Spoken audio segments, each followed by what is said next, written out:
YouTube channel aku. Keep for watching. Kembali lagi di Liha Official.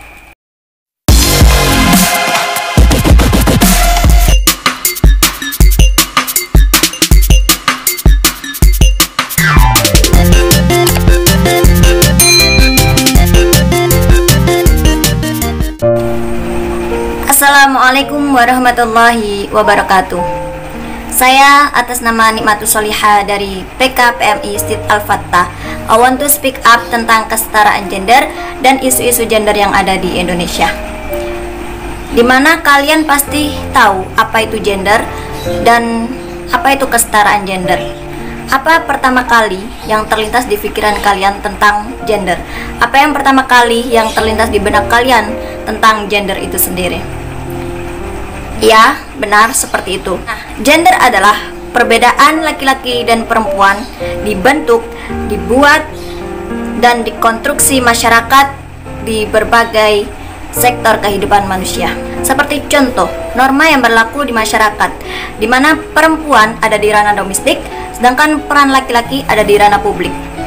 Hal ini suatu atau kondisi tertentu sangat mungkin untuk dirubah atau dipertukarkan, sehingga kata gender sendiri bisa dibedakan dengan kata seks atau jenis kelamin, di mana pengertian jenis kelamin adalah suatu persifatan atau pembagian dua jenis kelamin yang ditentukan secara biologis yang melekat pada jenis kelamin tertentu. Artinya, secara biologis tidak bisa dipertukarkan antara alat biologis yang melekat pada diri perempuan ataupun laki-laki. Seperti contoh, perempuan di mana menstruasi, mengandung, dan melahirkan. Nah, dalam hal tersebut tidak bisa dipertukarkan dengan laki-laki, di mana laki-laki dalam biologis itu menghasilkan sperma. Perbedaan gender sesungguhnya tidaklah menjadi masalah sepanjang tidak melahirkan ketidakadilan gender atau gender inequality.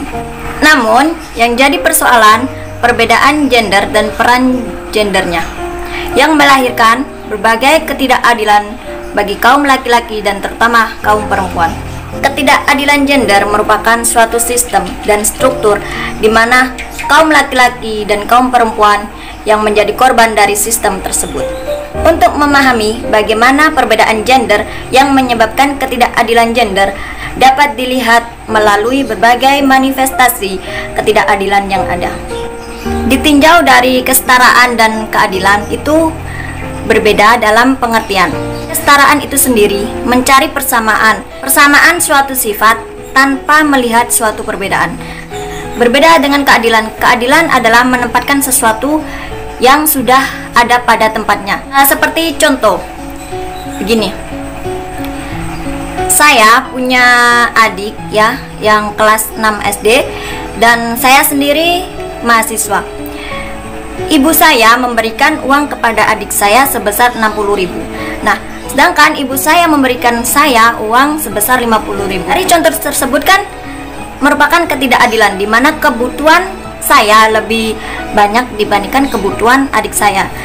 Kalau adik saya kan paling kebutuhannya atau uangnya dibuat untuk membeli mainan, membeli jajan-jajanan. Nah, sedangkan saya itu kan banyak kebutuhannya seperti halnya membeli buku ya langsung aja yang realistis, skincare seperti itu ya. Langsung saja ke contoh suatu kebijakan. Yang pertama, kebijakan yang responsif gender dalam bidang pendidikan. Pertama, akses pendidikan di daerah terpencil. Yang kedua, buta aksara. Dan yang ketiga, pengelolaan pendidikan. Dari contoh kebijakan tadi, baik laki-laki maupun perempuan berhak untuk memperoleh pendidikan yang sama meskipun ada di daerah terpencil, tertinggal, dan terluar atau yang biasa kita sebut 3T. Biasanya rata-rata perspektif masyarakat perempuan tidak berhak untuk memperoleh pendidikan yang tinggi. karena ujung-ujungnya akan masuk ke dalam ranah domestik saja, seperti memasak, mengurus suami, dan mengurus anak. Melainkan perempuan punya hak yang sama di bidang pendidikan, agar angka buta aksara khususnya di daerah terpencil itu bisa diminimalisir. Kebijakan yang kedua atau contoh kebijakan responsif gender, implementasi di lingkungan sehari-hari. Perempuan bisa berkontribusi di desa, itu unsur perempuan berhak mengambil keputusan. Ketika ada Muslim Baldes, perempuan berhak mengambil suatu keputusan. Tidak hanya laki-laki, perempuan juga bisa dipertimbangkan suaranya.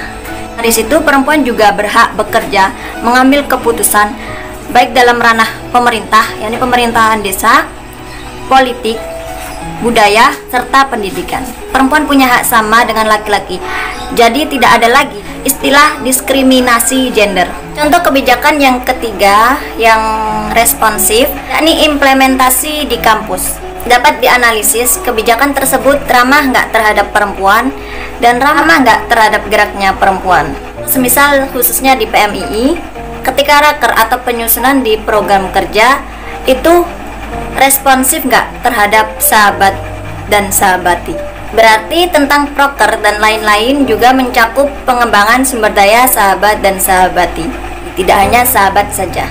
Nggak mungkin toh nanti ada program beauty class, berarti kan nggak ramah gender terhadap sahabat, dan begitu sebaliknya.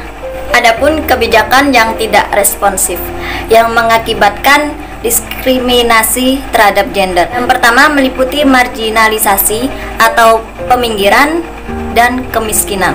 Dan yang kedua subordinasi.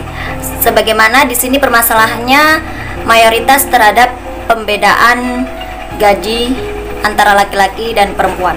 Dan yang ketiga stereotipe, yakni pelabelan atau cikal bakal terhadap jenis kelamin tertentu. Yang selanjutnya yakni kekerasan yang tidak hanya bersifat fisik saja, namun juga bersifat non fisik. Contohnya pelecehan, pemaksaan, dan ancaman. Dan yang terakhir, kebijakan yang tidak responsif yang mengakibatkan diskriminasi terhadap gender, yakni beban ganda. Saya di sini tidak akan menyebut beban ganda karena kedengarannya tidak etis dan tidak enak didengar. Saya di sini akan menyebut peran ganda. Bisa melakukan peran ganda asal ada relasi yang bagus dan baik. Ketika ada kebijakan yang tidak responsif, bagaimana cara kita menyikapi? Katanya mahasiswa, jadi cara menyikapinya harus arif dan bijaksana. Jika kesetaraan gender itu terwujud, maka tumbuh pula yang kita namakan keadilan gender atau gender inequality, yang merupakan suatu kondisi dan perlakuan keadilan terhadap perempuan dan laki-laki. Jika ikhtiar keadilan terhadap perempuan dan laki-laki terwujud, maka diperlukan langkah-langkah untuk menghentikan hal-hal yang secara psikis, politik, dan budaya sosial yang menghambat perempuan dan laki-laki untuk bisa berperan dan menikmati hasil dari perannya tersebut. Nah, perbedaan yang fundamental terhadap laki-laki dan perempuan itu juga disinggung dalam sisi agama, dalam Al-Quran, surah Al-Hujurat ayat 13 dan An-Nahl ayat 97, di mana di situ dijelaskan bahwa potensi laki-laki dan perempuan itu sama, yakni berprestasi. Dan dalam surat An-Nisa ayat 124, di mana di situ dijelaskan tidak ada perbedaan yang prinsipil terhadap laki-laki dan perempuan. Jadi umat yang mulia tidak ditentukan dari jenis kelamin, melainkan ditentukan oleh ketaatan dan prestasi. Bahkan dijelaskan surga ada di telapak kaki ibu. Dalam konteks ini, siapapun bisa meraih kesuksesan dan cita-cita yang diharapkan. Perempuan punya hak di ranah publik sebagai pejabat maupun presiden. Tidak usah berpaku pada hadis yang tidak memperbolehkan perempuan sebagai pemimpin. Kalau mau, lihat dulu asbabut. Selama mampu, kuat, dan mematuhi tata kelola pemerintah dan profesional serta syarat-syarat menjadi pemimpin, perempuan berhak menjadi pemimpin, menjadi wadah bagi kader-kader PMII, khususnya paham tentang konsep feminisme ala timur, tidak hanya feminisme ala barat, di mana yang selama ini menjadi pemahaman dan diterapkan di PMII hingga lupa sebagai kader PMII. Lanjut tentang isu-isu gender di Indonesia itu sendiri, perempuan memiliki kesempatan yang sama dalam hal aktualisasi sebagaimana layaknya laki-laki. Bab peran perempuan begitu penting dalam pembangunan suatu bangsa. Menurut Badan Pusat Statistik atau BPS, jumlah antara laki-laki dan perempuan di Indonesia cukup berimbang, yakni 50,4% banding 49,6%. Sayangnya, masih ada ketimpangan antara keduanya. Isu kesetaraan gender di tanah air masih sangat pelik di mata dunia. Berdasarkan catatan dunia global, Gender Gap Report 2020, posisi Indonesia berada di urutan 85 dari 153 negara yang memahami ketimpangan gender. Di kawasan Asia, Indonesia kalah dari Filipina, di mana Filipina Gap Report 2020 ke-16 dan Singapura ke-54 dan yang terakhir Thailand ke-75. Ketimpangan dilihat dari beberapa indikator, diantaranya antisipasi dan peluang ekonomi, pencapaian pendidikan, kesehatan, dan kelangsungan hidup, serta pemberdayaan politik. Perempuan acap kali dihadapkan terhadap tantangan struktural dan kultural yang lebih kompleks dalam mengapresiasikan diri. Padahal, sejarah Nusantara tak lepas dari peran perempuan. Sebut saja Ratu Sima, Ratu Tribuana Wijaya Tunggadewi, dan Sultanah Safiatuddin, di mana ketiganya pernah memimpin kerajaan-kerajaan di Nusantara.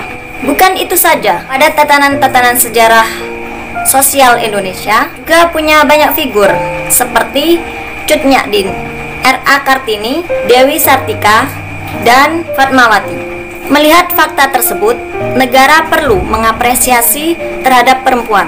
Lagi pula, secara agama, kesetaraan laki-laki dan perempuan atau kesetaraan gender sudah ditekankan, di mana yang sudah saya singgung sebelumnya dalam ayat-ayat di dalam Al-Quran. Contoh pada saat ini, perempuan sangat berperan penting. Seiring waktu, Indonesia telah melahirkan banyak perempuan hebat dan tangguh yang berprestasi di bidangnya masing-masing. Mereka pun perlu mendapatkan apresiasi. Dengan begitu, ide kesetaraan tidak hanya semata-mata wacana romantisme sejarah, kan tetapi semakin beresonansi dan amplifikasinya nyata dalam kehidupan sehari-hari. Dalam konteks ini, kita perlu mengapresiasi sumbangsi para tokoh perempuan dalam berbagai bidang seperti ekonomi, sosial, pendidikan, dan politik. Tak lupa bidang kesehatan. Di masa pandemi, tenaga kesehatan atau yang kita sebut nakes, perempuan memikul peran ganda, yakni menjalankan kewajiban profesi dan melindungi keluarga dari resiko tertularnya COVID-19. Tidak hanya itu, mereka juga mesti menyelesaikan tugas lain di samping isu COVID-19, yaitu masalah pemenuhan gizi dan kesehatan keluarga. Perempuan itu ternyata bisa melakukan semuanya dengan baik. Kami, para perempuan, punya support system yang kuat. Karena sesama perempuan, kami pun bisa ngobrol, bisa curhat apa saja dengan lebih leluasa dan lepas. Nah, dari isu tersebut sudah dibuktikan bahwa perempuan memiliki peran penting dalam negara ini. Pada saat mereka harus menanggung beban domestik, yakni dapur, sumur, kasur, tidak konstruksi sosial, tapi budaya yang membangun, sangat patriarki sekali. Pada saat harus menanggung beban domestik, para tokoh perempuan tetap memberikan yang terbaik pada komunitas dan bangsanya. Sebagai bangsa, perlu memberi apresiasi setinggi-tingginya untuk para perempuan-perempuan yang mengemban tugas ganda di masa pandemi COVID-19. Thanks for watching, semoga dapat menjadi acuan dan pemahaman yang revolusioner. Salam pergerakan. Thanks for watching semuanya. See you for next video. Jangan lupa like, comment, share, dan juga subscribe ya.